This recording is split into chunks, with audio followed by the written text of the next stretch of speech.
Saya sendiri pun ingin tahu kepastian ijazah Pak Jokowi palsu atau tidak. Karena saya tidak pernah lihat ijazah itu. Ya udah. Ya, tunggu dulu. Terus kenapa Abang persoalan pertama adalah soal siapa terhasut? Ada menurut Bung Rasman adalah salah satunya yang jelas Prof. Din Samsudin menurut Prof. Rasman. Ya. Bang Rasman ya kan. Kemudian Pak Muhammad Sobari. Hah? Pak Muhammad Sobari juga. Yang tadi tengah tiba-tiba sekarang bela. Ya. Terhasut Pak Ya. Sobari. Oke. Ada lagi mungkin? Masyarakat biasa. Masyarakat biasa. Belum netizen lagi maki-maki kita. Misalnya yang tadinya tengah-tengah, lalu kemudian percaya bahwa ijazah Pak Jokowi kan kita lihat setelah setahun perjuangan ini, muncullah tiba-tiba Pak Din, Pak Muhammad Sobari. Itu terhasut? Ya menurut saya. Boleh dong. Nah, jadi kalau saya mengkaji tadi, saya teruskan yang tadi. Supaya tidak tumpang tindih penjelasan Bang Refli. Tentang siapa terlapor duluan, terus siapa yang diproses duluan, kan begitu ya. Jadi kasus saya itu, akhirnya yang sampai ke persidangan saya. Dan di sanalah saya buka ruang ketika persidangan itu terungkap bahwa ada pelecehan itu. Lah sekarang muncul pertanyaan, Mas Roy selalu bilang ini ada pergeseran. Nanti kalau ini sidang di pengadilan, yang dibahas adalah pencemaran.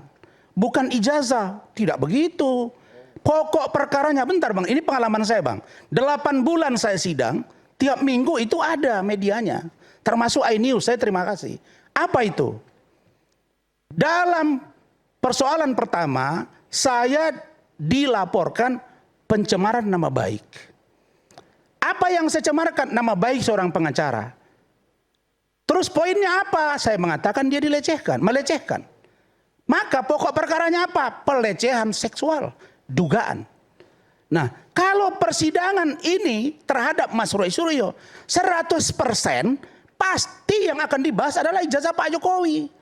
Kenapa? Karena pokok perkaranya jatuhnya putusan nanti bahwa bersalah atau tidak Mas Roy dan kawan-kawan ketika ijazah Pak Jokowi dinyatakan sah dan tidak palsu, baru mereka dihukum. Loh, kok saya yang alami kok? Saya sudah tingkat kasasi sekarang Bang, saya cerita kasasi yang saya alami dan yang saya dampingi orang. Nah, makanya kalau saya salah, silakan nanti Pak Ugro yang mengoreksi. Ini fakta gitu loh. Sampailah sekarang akhirnya dikasasi. Lah, berikutnya kalau teman-teman mendesak agar kita tunggu di Citizen Lawsuit, itu beda lagi. Di situ bukan Pak Jokowi yang dipersoalkan. Sekarang ada orang yang berbulan-bulan menantang Pak Jokowi, namanya Roy Rismond Tiva. Mengatakan laporkan kami Jokowi. Laporkan kami saudara Jokowi. Kami menyiapkan 1000 pertanyaan. Jangan cabut laporan. Giliran dilaporkan sampai kesininya. Kok malah minta dihentikan? Kan Anda berjuang atas nama rakyat. Anda mengatakan mewakili rakyat. Walaupun saya merasa tidak Anda wakili. Tapi kenapa Anda takut bertarung di pengadilan? Karena penjara, kalau fisik Anda dipenjarakan demi kebenaran, Anda tidak akan dianggap salah. Karena Nelson Mandela 25 tahun di penjara menjadi presiden bagi negaranya. Saya akan apresiasi kepada Anda. Karena itu Bung Roy, teruskan perjuangan ini. Saya tadi jam 18.12 menit malam ini chattingan dengan ajudan Pak Jokowi. Saya bilang, masih tetapkah RJ ditolak? Jawabannya ya.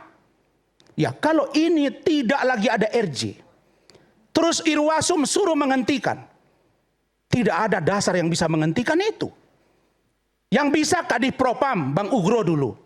Panggil, bukan hentikan ya, periksa kenapa Anda tidak sesuai norma menjalankan aturan sesuai dengan hukum dan atau perkap.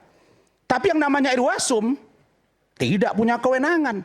Makanya ada gelar perkara khusus. Nah mereka ini Bang Refli, ini sayangnya Bang Refli kan di tengah masuknya. Karena dulu pengacara yang lain tuh banyak kompor-kompornya gitu loh. Nah jadi mereka ini kan sudah tahap udah berlangsung semua ini Bang Ugro, Pak Ugro. Dilaporkan, diperiksa, lidik, sidik, tersangka, gelar perkara khusus, datangkan ahli, limpah ke kejaksaan, kembalikan P19, kemudian akan diserahkan lagi. Semua tahapan sudah dilakukan. Terus bagaimana mau sudah dihentikan? Makanya dari awal saya katakan, lakukanlah upaya hukum pra peradilan. Karena nanti, loh kok ketawa? Karena itulah salurannya. Masa Anda suruh Pak Ugro bicara di media dengan Pak Din Samsudin, Pak Muhammad Sobari. Pak Muhammad Sobari bilang, saya datang untuk membebaskan Roy, Rismond dan kawan-kawan. Emang Pak Muhammad Sobari siapa? Bapak bukan presiden yang punya kewenangan yang juga terbatas seorang presiden. Saya kira inilah orang-orang yang terhasut dalam dugaan saya karena perilaku Roy dan kawan-kawan. Kami berada pada orang yang objektif. Saya, Adinda Aiman, banyak masalah di Mabes. Saya dilaporkan 12 laporan polisi. Dan itulah yang dipermasalahkan oleh saudara Roy.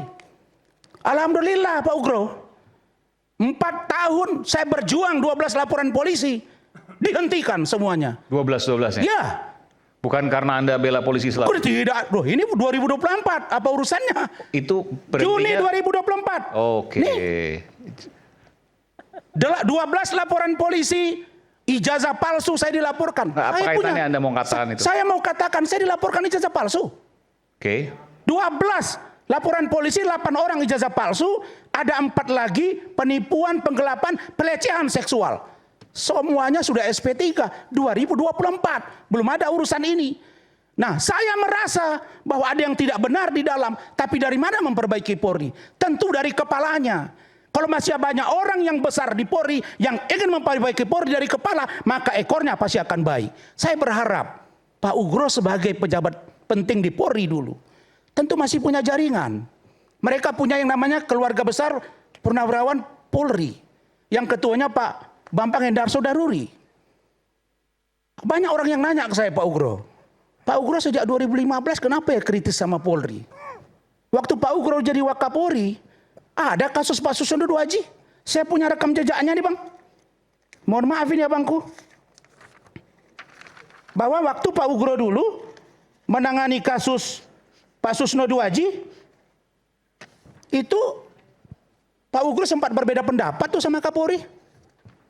Kasusnya tahun 2010, cicak buaya. Pak Ugro komplain di situ sebagai Kadif Propam bahwa kenapa Kapolri membentuk tim khusus, sementara tim kami telah bekerja. Kan bagus kalau ini dilakukan secara internal di dalam. Kenapa Pak Ugro sekarang diseret-seret keluar sehingga beliau mengatakan bahwa ini harus dihentikan? Dasarnya apa? Makanya saya berpikir, kan apakah Pak Ugro yang telah pensiun ini sehingga beliau dimanfaatkan untuk menyampaikan sesuatu demi kepentingan orang lain? Karena Pak Ugro tidak pernah dibenci oleh petinggi Polri. Mohon maaf Pak Ugro, ini abang saya sudah tahu beliau sejak beliau Kapolda. Terorisme dia turun langsung ngejar ini di Amparan Perak, ditangkap di sungai. Betul kan Bang? Saya ingat itu. Anak beliau sekarang Kapolres. Tidak ada. Kapolri dan jajaran tidak benci kepada Pak Ugro. Cuma saya sentuh malam ini Bang. Kasihan Polri Bang. Kami yang orang sipil mau bela Polri dan Pak Jokowi. Kenapa Abang tidak? Tolong sampaikan apa yang berat di Polri hari ini sehingga Polri harus diperbaiki. Boleh dong. Kalian ini ya, saya hanya mau katakan satu. Sebentar. Sebentar. Ini maksudnya apa? Kami bela Polri dan Pak Jokowi. Ya. Kenapa Pak Ugro nggak bela Polri dan Pak Jokowi? Ya. Relevansi di mana? Karena menurut saya Polri hari ini seperti diobok-obok oleh segelintir orang. Loh, kenapa? Boleh dong saya berpikir begitu. Sasaran politiknya ada Gibran. Pak Ugro misalnya. Memang Ya. ya di obok-obok segelintir. Sebentar. Yang Solo itu ngobok. Sebentar. Bukan, saya tidak malu-malu bahwa saya mendukung Pak Jokowi dan Gibran. Emang kenapa? Kalau kalian mengatakan ijazah Pak Jokowi 99% juga tidak apa-apa. Nggak, Kalau maksudnya ada. Tadi Abang mengatakan bahwa kenapa Pak Ugro tidak seperti Abang? Ya. Pernyataannya adalah nggak ada masalah kalau seandainya logikanya Ya. bisa diterima. Ya. Tapi seolah-olah logika Pak Ugro tidak bisa diterima. Saya mau katakan apa yang disampaikan Pak Ugro, menurut yang saya pelajari dan yang saya pahami dan yang saya alami, kok berbeda dengan yang seharusnya. Misalnya apa? Misalnya mengatakan bahwa harus dihentikan kasus ini. Merujuk pada pasal 24 dan pasal 79 terkait dengan Undang-Undang Nomor 20 Tahun 2025 itu. Nanti saya minta penjelasan dari beliau. Oke. Jadi saya mau sampaikan kepada kalian semua ya. Dalam ilmu psikologi ada yang disebut dengan tolerance for cognitive distortion. Sarjana Artinya orang dengan kecerdasan tinggi sulit mentoleransi kebohongan, alasan yang palsu, dan logika yang lemah. Otak mereka terbiasa berpikir efisien dan langsung. Mereka tidak suka memotong orang berbicara dan drama-drama. Karena itulah Ada semakin tinggi psikolog kecerdasan seseorang, semakin menusuk kata-katanya. Itulah orang yang intelek. Oke. Loh, saya pakai ilmuwan, Bos. Iya, oke. Iya, jelek-jelek begini dokter juga dari luar negeri. Saya mau sampaikan begitu. Jadi apa yang mau saya katakan? Bang, saya mau katakan Bang Refli, saya sendiri pun ingin tahu kepastian ijazah Pak Jokowi palsu atau tidak. Karena saya tidak pernah lihat ijazah itu. Ya udah. Ya, tunggu dulu. Terus kenapa abang 99,9% palsu.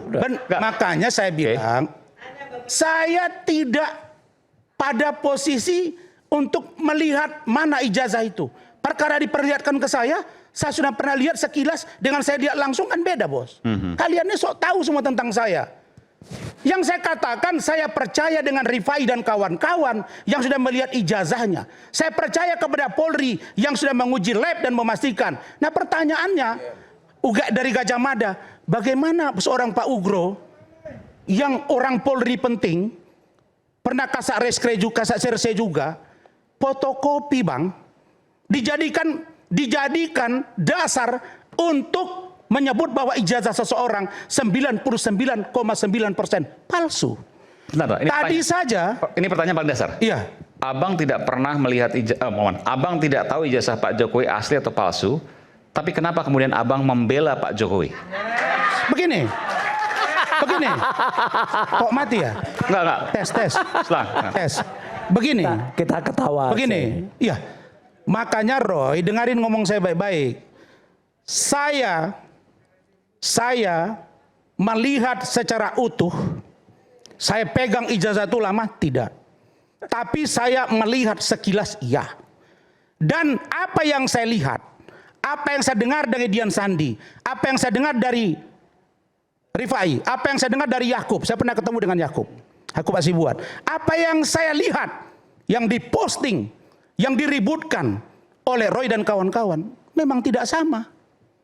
Lah sekarang kalau saya tidak percaya dengan Lab Krim Mabes Polri, saya percaya pada siapa? Saya percaya dengan Pak Din Samsudin. Saya harus percaya dengan Muhammad Sobari. Suruh hentikan. Besok kalau ada orang diproses hukum, lalu kemudian rame-rame tokoh, hentikan. Maka bubar Republik kalau itu dihentikan. Ini harus penegakan hukum. Oke. Kalian ini ya, kasih kecerdasan berpikir supaya kalian tidak besok bertengkar lagi antara kalian. Saya tidak berdebat dengan Anda para pengunjung. Saya berdebat dengan para narasumber ini. Oke. Tolong yang tertib, iNews ini memberikan edukasi yang baik buat masyarakat. Oke. Saya duduk di sini dengan intelektual yang saya miliki. Kalau saya tidak intelek, saya konyol berhadapan dengan orang-orang yang pintar-pintar ini. Oke. Ya? Oke, baik. Saya mau katakan yang terakhir. Saya melihat bahwa hari ini pergeseran itu kelihatannya akan mengarah kepada dihentikan. Dalam bahasa saya, ada di kampung saya di Singkuang sana tadi WA saya, Bang, kenapa nggak bilang aja, ya udahlah, hentikan saja sama dengan RJ. Saya menafsirkan ini takut diproses di pengadilan, takut di penjara, dan malu-malu untuk minta maaf kepada Jokowi. Itu pikiran saya. Oke, baik. Kita berikan Makin tangan nggak untuk. jelas ini. Ini penting ya, saya klarifikasi. Oke, sebentar ke Pak Ugro ya. Nanti silakan. Panjang sekali ini Adinda Rasman ini ya. Saking panjangnya kita nggak tahu nih dia ini mau ngomong apa sesungguhnya. Bukan, ya kan? saya menghadapi abang bang. Tentu saya pakai konsep bang. Ada beberapa hal yang ingin saya sampaikan. Sobari. Ya. Satu, terhasut. Ini bahasa politik atau bahasa hukum? Kalau kita bicara tentang bahasa hukum, saya sudah jelaskan. Pasal 160 itu memang dikenakan pada klaster 1. Tapi proses penghasutan itu tidak seperti yang Anda katakan. Kalau misalnya dia terhasut, ya tadi bakar rumah, bakar dia rumah. Masa terhasut kok tiba-tiba hati nuraninya tergerak untuk menjadi ahli RRT terhasut, gimana? Itu kan bukan ukuran hukum, itu ukuran perasaan, kan begitu. Kita kan pakai ukuran hukum dong. Jadi nggak ada yang namanya penghasutan terhadap Ugroseno, penghasutan terhadap Sobari, penghasutan terhadap Din Samsudin. Itu melecehkan namanya, bayangkan. Mereka ini kan orang-orang hebat, begawan yang kita hadirkan. Jadi bedanya adalah kalau terhasut itu Itu Terhasut itu orang yang bakar rumah tadi itu baru terhasut. Tidak begitu juga dong. Saya tadi tidak Masa potong. bentar Bang. Kalau terhasut dengan Saya tidak Ya potong sudah, Anda Abang ngomong. Silakan Bang. Ya. Enggak, kalau Abang silakan, nanti saya saya jawab. tanya. Enggak, Ya. supaya saya perlu mendalami supaya publik juga tahu. Ya. Jadi kalau Prof Din, Pak Ugro, Kang Sobari, karena mereka punya dasar keilmuan, Iya. mereka punya analisis Iya. di logikanya, Iya. punya teori, Iya. metodologi, Iya. maka apa yang mereka yakini jauh dari kata terhasut. Iya. Itu yang membedakan. Kalau orang umum misalnya, Ya. baru kemudian terhasut, Sekarang pertanyaannya adalah bentuk dari terhasut itu apa? percaya. Loh, Karena percaya kok masalah terhasut? betul. Sekarang saya Percaya kalau Boleh, ijazah itu Bang. Iya. palsu. gitu. Saya mau tanya Abang, dalam konteks hukum ada yang disebut dengan intellectual dader. Dia bukan pelaku pembakaran tapi otaknya dia. Apa harus fisik baru dikatakan terhasut? Tidak dong Bang. Kita boleh berbeda persepsi di sini. Kita ini kan bicara Secara intelek dalam maksud kasus saya. ini. Iya. Dalam kasus ini mereka Iya. dikenakan pasal 160 KUHP Iya sudah kan nanti Abang dulu. tadi mengumpamakan Nanti dulu. dibakar, Iya kan? membakar misalnya. Iya. Ini ijazah. Oh iya. Pikiran dong, pikiran. Iya. Ah. Saya katakan keyakinan itu tidak bisa dikatakan bahwa orang itu terhasut. Jadi gini, kita ini contest of intellectuality di rakyat bersuara ini. Kita ngomong, Refli Harun ngomong, Rasman Nasution ngomong. Nanti biarkan rakyat lebih percaya omongan Refli Harun atau omongannya Rasman Nasution. Nggak bisa kita dibilang terhasut. Ini kan contest of intellectual. Kalau Anda lebih meyakinkan ngomongnya, Anda akan dipercaya orang. Kan begitu. Tapi kalau Anda nggak jelas ngomongnya ke sana kemari dan lain sebagainya, konsepnya nggak ada, ya orang nggak percaya. Kan ini soal kepercayaan diri dan soal ilmu pengetahuan, soal bagaimana deliver atau tidak Boleh nggak? menyampaikan Nanti ke saya berikan publik. part lagi. Tapi Kan saya ingin begitu. tanya ke Pak Sobari dulu. Ah, Beliau kan boleh lah. metodologi. Nah, satu situ. Kami ini dari awal saya katakan tidak ngomong RJ, tidak ngomong restoratif justice. Restoratif justice itu hanya satu dari 10 kemungkinan penghentian penyidikan. Dan kami sama sekali tidak bicara restoratif justice. Kok tiba-tiba dibilang restoratif justice? Karena minta penghentian Maksudnya penyidikan. kalau ada Lain-lain. kepekan restoratif justice, kalau nggak ada kontennya jangan dibacakan. Kan kita nggak ngomong, kita ngomong penghentian demi hukum. Kenapa demi hukum? Karena sudah terjadi pelanggaran. Pelanggaran itu Adinda, mau di depan, di belakang, di tengah, di samping dan lain sebagainya. Kita menemukan pelanggaran hukum, wajib kita katakan itu. Dulu di MK saya ini lawyernya pasangan Anies Baswedan. Waktu itu kita tidak menemukan ada isu mengenai ijazah Gibran SMA. Dan saya menyesal. Kalau kita tahu soal ijazah SMA Gibran pada waktu sidang di MK, kita bawa di situ. Tapi masalahnya pada waktu itu belum ada. Karena Roy Suryo sama Refli Harun belum berdekatan. Sama Dr. Tifa belum berdekatan. Dengan Rizwan belum berdekatan. Sehingga informasi itu tidak sampai ke telinga lawyer. Ya. Kita ini kan manusia biasa. Tapi begitu Anda walaupun sudah diterima KPU, diterima MK dan lain sebagainya, di belakang Anda temukan bahwa ada Bongkar, masalah dengan teman-teman. ijazah Gibran, maka Bisa kita saya tidak jawab? bicara lagi mengenai soal sah tidaknya pemilu, tapi kita bicara proses lain yang namanya impeachment atau pemakzulan. Beda. Jadi whenever Anda menemukan sesuatu hal yang bertentangan, maka sah Anda untuk mempermasalahkan walaupun di belakang. Jadi kita tidak persoalkan Bang. Apakah Abang mempersoalkan ijazah Gibran dan lain sebagainya? Tidak masalah. Saya mau tanya satu aja Bang. Orang buat buku Gibran Endgame. Tanpa fakta, tanpa data, tanpa putusan, sebar, jual buku. Sebentar. Itu Kok menghasut bisa apa tanpa enggak? fakta, tanpa Sebentar data dulu. itu gimana? Pernah baca bukunya belum? Makanya saya bilang. Pernah baca bukunya belum? Begini. Pernah baca bukunya belum? Simpel aja, pernah atau belum? Saya sudah 2 kali minta sini tidak pernah dikasih. Lah, Saya mau beli nggak tahu di minta. mana. Pernah berarti belum pernah baca. Sebentar. Loh, belum saya pernah 2 baca, kali kok minta bisa di sini. Ngomong tuh loh. Tolong saya minta malam Aduh. ini kasih ke saya 2 buku saya mau beli. Wih. Mana? Oh, ada. Ada. Bawa ada. sini. Oke, nanti Ada. dikasih. Baca dulu ya. Karena sudah 2 kali saya minta nggak pernah dikasih. Oke, jadi semua Jadi, Bu Mary. menyaksikan, Bu silakan Mary. Rasman nanti baca bukunya dulu baik-baik. Ya, saya baca. Baru komen. Saya Ya. baca. Pinjam ini. Pinjam. Sebelum baca jangan komen dulu, ya. Tuh, jadi. Nggak apa-apa. Dan nanti sebentar lagi silakan baca buku saya. Judulnya Tolong, Mas. Gibran Black Chapter. Nah, itu ada lagi nanti. Kami serahkan kepada Bang Iya. Usman. Tuh, Gibran Ini- Endgame. ini Karya hadiah atau respon dibayar? masih ulan. Bayar. Oh, bayar. Berapa satu? Bayar. 100.000. Oke, Ya. terima kasih. Saya beli. Iya. 100.000, Fair. 100.000 satu apa dua? Satu dong. Satu. Oke. Baik. 99.000. Saya boleh nggak? Saya boleh nggak Bang berdiri? Rasman, Ah. sorry 99.000. Tapi saya nggak ada kembalian. Baik. Sekarang begini. Ini buku Oh, ya. satu Gibran Endgame. Itu Bayar mic-nya dulu. suruh bawa pulang lagi. Oke. Selama. Baik. Ini buku Gibran Endgame. Ya. Satu lagi, dua buku nih. Saya berharap sebetulnya satu lagi. Jokowi White Paper. Nah, bayangkan ada orang yang menulis seorang wakil presiden aktif. Ada orang yang menulis mantan presiden 10 tahun. Dengan argumentasi mereka, dengan alasan intelektual yang mereka miliki, menurut mereka.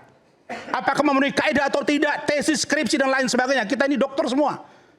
Tapi berbau fitnah. Kira-kira kalau Anda dibuat begini, Kok apa bisa yang harus berbau Anda fitnah lakukan? tuh gimana? Ya, kalau Sudah menurut baca dia, bukunya belum? Lah, gimana? Sudah baca bukunya belum? Saya katakan, Lah, kalau ya. dibilang di sini, Wapres Gimana? tak lulus SMA. Memang nggak lulus ini SMA. apa maksudnya? Memang nggak lulus SMA. Loh, kok SMA-nya ada yang mana coba? jawab? Tanya dulu sebentar. Lah ya SMA-nya mana? Saya tanya Makanya SMA-nya kalian mana? belum selesai urusan ijazah Pak Ini Jokowi. ngaco ini banget nih. Ini ngaco banget ini. Saya sudah ajari tadi untuk belajar psikologi. Ini Orang gimana cerdas sih? itu tidak memotong-motong orang yang berbicara, itu sindiran. Lah iya tahu Masa saya. mantan menteri dinasihati sama lawyer? Lo enggak, masa Dengarin lawyer juga ngomong enggak saya, ngerti. ya? Oh, lawyer belum baca buku Bayangin, ngaku lawyer. bayangin. Orang belum baca Selesaikan buku dulu ngaku aja lawyer. dulu. Gimana? Biar selesaikan dulu satu-satu. Gimana? Mana sih Anda ini? Orang Selesaikan orang dulu belum baca satu-satu. itu juga Ini motong-motong buku. Itu juga sapa itu Ini ngomong buku. aja enggak jelas Ya. tuh. Bagaimana nggak jelas Saya- Mas Roy? Enggak Makanya jelas. saya bilang, Enggak jelas. Saya heran. Mana kok kampusnya? Bang Refli yang sangat intelek, Pak Ugro, Pak Din, Pak Muhammad Sobari mau bela orang seperti Roy ini yang mulutnya itu setiap malam, setiap debat itu berantem dan melakukan argumen-argumen terhadap orang lain. Ke saya berkali-kali. Bima. Saya melihat, apakah ini bukan penghasutan? Wapres tak lulus SMA. Di mana putusan pengadilan mengatakan dia tidak lulus? Oh. Ya, Oh, tunggu dulu dong. Ya, duduk Berarti dulu. gini, Iya. ya artinya gini. Duduk, saya gantian ngomong. Jadi Ya, gini. terlalu banyak omong nih. Loh, kok banyak omong? Iya, terlalu banyak Saya omong. ngomong pakai logika. Jadi Iya. karena belum ada putusan pengadilan, maka Iya. ini hasut. Iya dong. Ini fitnah. Iya. Ngaco bener. Diduga fitnah. Nah, baru ngomong diduga. Karena melakukan penelitian dengan objek orang, maka orang itulah yang diwawancarai. Oke, kita kembali Saya saat lagi melakukan tetap tesis. bersama kami di Rakyat Bersuara. Oke.